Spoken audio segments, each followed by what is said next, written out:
Hey, movers and shakers, welcome to another exciting episode of the Seven Figure Moving Academy. So, today is part two of my talk with Aaron, one of my Seven Figure Moving Academy students who wants to learn how to make money in the moving business. He's just starting out, has all the questions that you might have if you're starting out with your moving business. So you get to listen to all of his questions where he talks about what does it take to do advertising and marketing, how to build up a reputation, and so on and so forth, and so much more. You're going to love this video. This is part two, and I can't wait to get into it. But all it's going to cost you to get all this wonderful information is you to smash the like button. Leave me a comment below, and don't forget to subscribe if you're not yet subscribed to this channel. All right, guys, let's get into the video. The next thing you really want to do is you want to really determine who your target audience is. Who do you want to move? What kind of people do you want to move? Do you want to move people that can actually pay for your services, or do you want to move people that are going to give you a pro? Right. You know what I mean? So you're going to have to define that.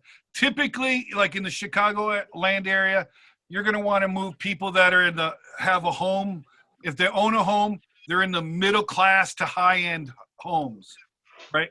Those are the people that are going to be able to afford your services. So you might, if you're downtown, you might want to hit some of those high rises, especially the higher up those buildings, the more money they make, plus more money you do. I know I've moved a lot of people into those high rises.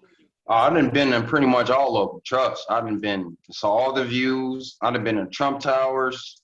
I've been in them all, almost. But yeah. So, and the higher you go, the more money that they've got to spend. Find out where your better neighborhoods are. The more middle class and above, right?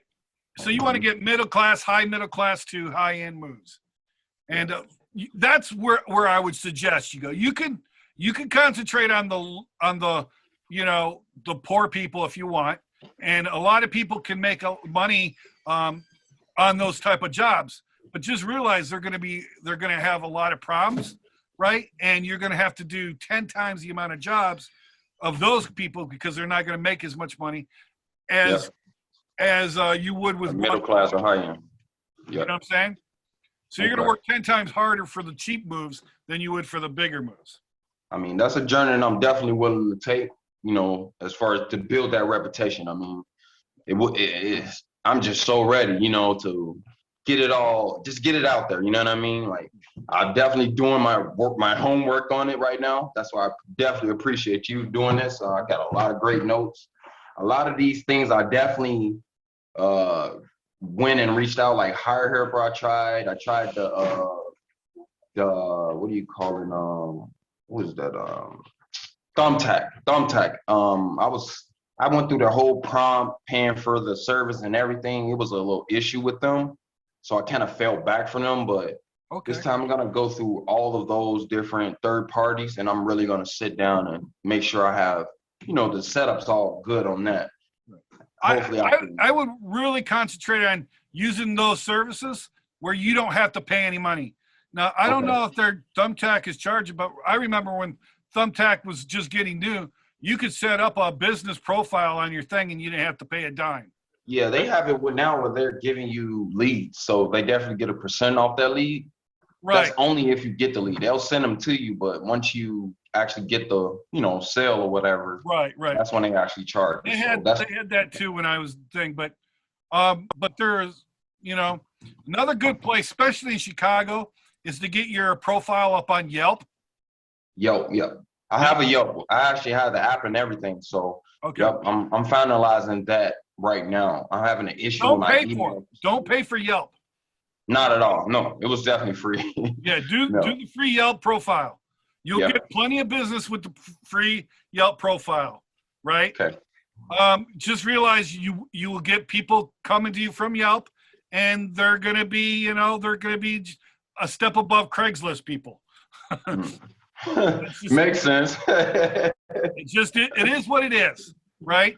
Yeah. And like I said, first couple of years you're gonna want to do those just to do it. Plus, you'll learn the ones get a more thicker skin, because these people will be dicks, and you will learn what to look for and what not to look for, right? Yes. But their next phase is definitely determining what customers you want to deal with the most, right? And then slowly start weaning yourself off of the bad customers to get into the better customers. Yes, sir. Right? So you got to go through your puppy phase, and then you got to go through your adolescent phase before you can get hit adulthood kind of Yes, sir. concept, right? So, first start off doing whatever you can, whenever you can, for however much you can, right? Next days is then you can start getting a little bit pickier and start really choosing.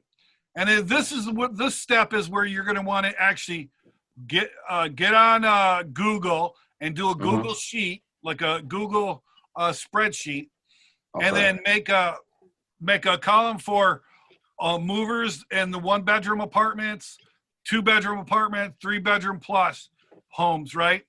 And then list out the 10 top businesses in your area, licensed and insured businesses, not the 2 meth heads in a pickup truck, right?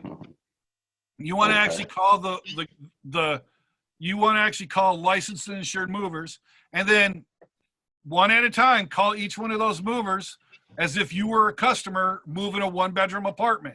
Then you're going to, on another day, call them back, so that they don't realize you're doing this, right? Call them back and say, hey, how much would you do a 2-bedroom apartment? And then, a week or 2 later, call them back, hey, how about a 3-bedroom house? You know what I mean? Kind of thing. And just find out and get all the prices, find out how much they charge per hour, if they charge flat rate or by the hour. Do they charge travel charge? Do they charge fuel charges? Do they accept deposits or not? Personally, I would say take a deposit. I would say a deposit of $100 is very, very fair, and have it non-refundable. That way, this will prevent customers from booking you and then turning around and either not doing the move or canceling the move, or finding some different movers. You take a deposit, and you got to make it very, very clear and specifically in writing, hey, we're going to do your moving, but if I don't get a deposit, we don't do your move, period. Exactly. I mean, that's got to be a rule for you, because I tell you, I've been screwed so many times by that, and I've heard the horror stories by other moving companies. And there was a company that actually helps moving companies like yours sell moving services. They're called OnQ. And they did a study of 10,000 different moves, and they found that taking $100 deposit is the best choice, right? Anything more than that is getting iffy. Anything less than that was bad, and it really cut down like dramatically, like by like 95% amount of cancellations and reschedules and all that good stuff. So taking a deposit really forces the customer to put some skin in the game, right? Yes. So you're going to want to do that.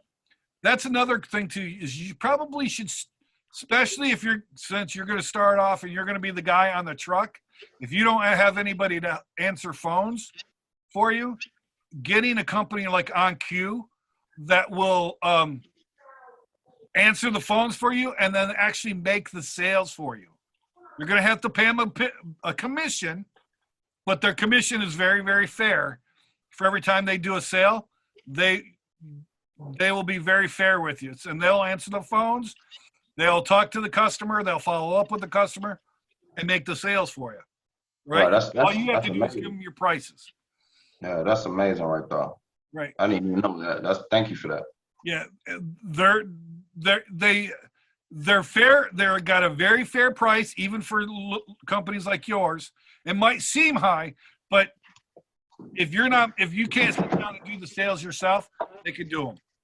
Mm-hmm. Okay?